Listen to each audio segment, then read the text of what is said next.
sou. O que Pedro respondeu? Tu és o Cristo, o Filho do Deus vivo. E aí Jesus vira para Pedro e diz, tu és Petros, torrão, é isso que está no grego. Mas sobre esta pedra, ele falava dele mesmo, sobre esta rocha, edificarei a minha igreja, e as portas do inferno não prevalecerão contra ela. Preste bastante atenção, porque tudo isso está aqui nesse contexto, irmãos. Tudo isso aqui envolve o que o Senhor está falando por meio desse escritor. Aí agora, preste bastante atenção. O Senhor diz, se hoje ouvirdes a sua voz, não endureçais os vossos corações, como na provocação. Agora, por favor, vamos pular para o versículo 11. Assim jurei na minha ira, não entrarão no meu descanso. Cuidai, irmãos, essa palavra é muito importante, porque aqui entra a tônica da exortação. Cuidai, cuidai é cuidado. Cuidai, que não haja, porventura, em algum de vós um coração, ou um perverso coração de incredulidade, que vos leve a apostatar do Deus vivo. Eu estou lendo na versão brasileira. Como já disse, essa é uma versão que eu aprecio muito, porque dentre os seus revisores, Rui Barbosa foi um dos que fez a revisão dessa versão. E eu aprecio muito esta versão. Olha o que diz, um perverso coração de incredulidade, em apostatar do Deus vivo. Mas exortai-vos uns aos outros, todos os dias, e durante o tempo que se chama hoje, a fim de que algum de vós não seja endurecido pelo engano do pecado, pois nos tornamos participantes de Cristo. Vamos ler conforme precisamos ler. Eu digo assim, vamos ler a Bíblia de maneira hermenêutica. Então nos tornamos participantes de Cristo. O que diz o início desse capítulo? Versículo 1. Por isso, santos irmãos, que participais da vocação celestial. O que quer dizer participantes da vocação celestial? É ser participantes de Cristo. Uma coisa não pode ser separada da outra. Ele diz assim, pois nos tornamos participantes de Cristo, se guardarmos firmes até o fim, o princípio da nossa confiança, enquanto se diz, aí ele volta para o versículo 8, hoje, se ouvides a sua voz, não endureçais os vossos corações como na provocação. Veja que ele repete isso de novo. Pois quais foram os que, tendo-a ouvido, o provocaram? Não foram todos os que saíram do Egito por meio de Moisés? E contra quem estive indignado 40 anos? Não foi contra os que pecaram, cujos corpos caíram no deserto? E a quem jurou que não entrariam no seu descanso, senão os que foram desobedientes? Vemos que não puderam entrar por causa da incredulidade. Então vamos orar. Amado Deus, querido Pai, nos socorra nesta hora, Senhor, em que estamos diante de um texto tão sério, que trata sobre a nossa vida aqui neste mundo, e também o nosso destino vindouro. Senhor, nos ajuda, vem nos corrigir, Senhor, naquilo que nós necessitamos da Tua correção, da Tua ajuda. Pai amado, querido, nós pedimos o Teu socorro nesta hora, que o Senhor abra o Teu céu sobre nós aqui neste lugar, e nos revele a Tua palavra. É o que te pedimos em nome de Jesus. Amém.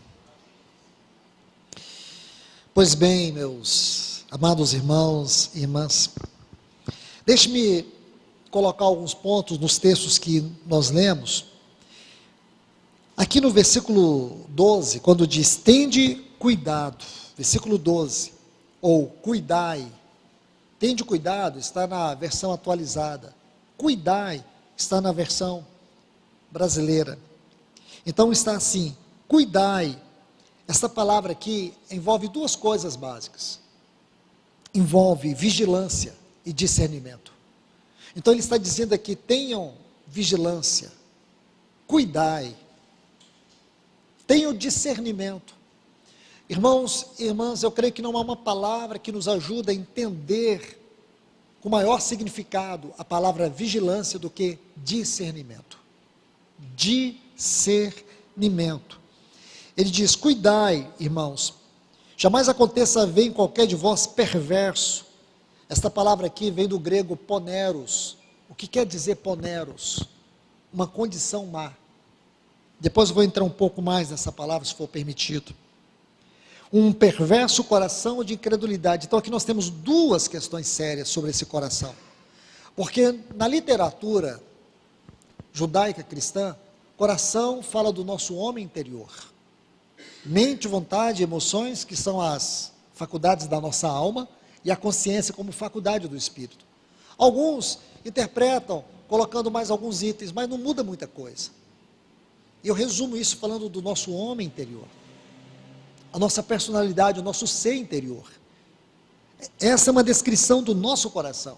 E aqui nós temos duas palavras que precisamos estudá-la com muito cuidado: a incredulidade e a perversidade do nosso coração. Nosso coração, irmãos, como disse o irmão Mackintosh, é o verdadeiro inferno em miniatura. Coração é o inferno em miniatura. Blaise Pascal, ele disse assim: o coração tem razões que até a própria razão desconhece. Tão terrível é o nosso coração. Jeremias resume tudo isso lá no capítulo 17, versículo 9. Enganoso é o coração do homem, desesperadamente corrupto. Por isso nós precisamos de um trabalho profundo da cruz, no trabalho do perdão e no trabalho da libertação. Perdão e libertação. O perdão é a obra do sangue. O perdão, a obra do sangue de Cristo. Nós obtivemos o perdão. E a libertação é o extraordinário e glorioso trabalho da cruz. É uma forma didática de nós entrarmos nessa doutrina da nossa salvação, no aspecto objetivo, no aspecto subjetivo. Então nós vemos o quanto é profundo o trabalho da cruz na nossa salvação e também do sangue. Então aqui, meus amados irmãos e irmãs, nós precisamos avançar um pouco ainda, desmistificando algumas palavras. Coração de incredulidade que vos leve à apostasia. Na sua Bíblia está afaste.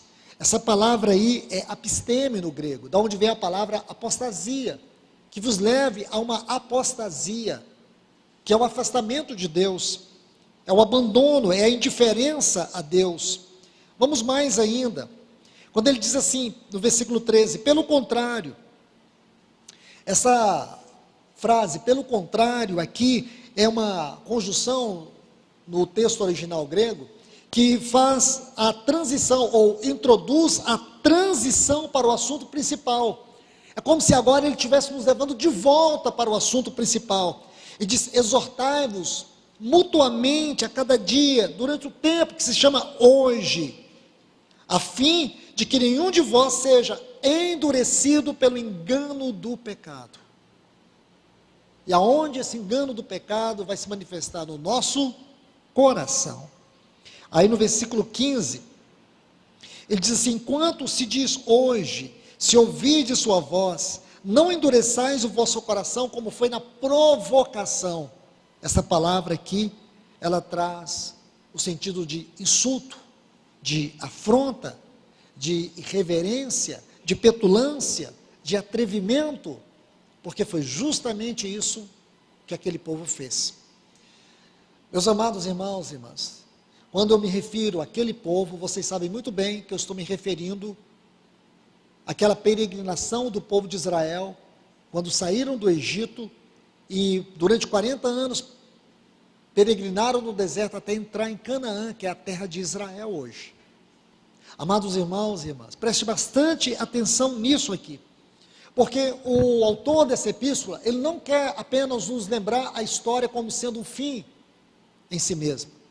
O que esse autor, ele quer nos mostrar é a nossa condição, é como nós podemos nos afastar de Deus, ou nos apostatar de Deus, por causa de um coração perverso e incrédulo.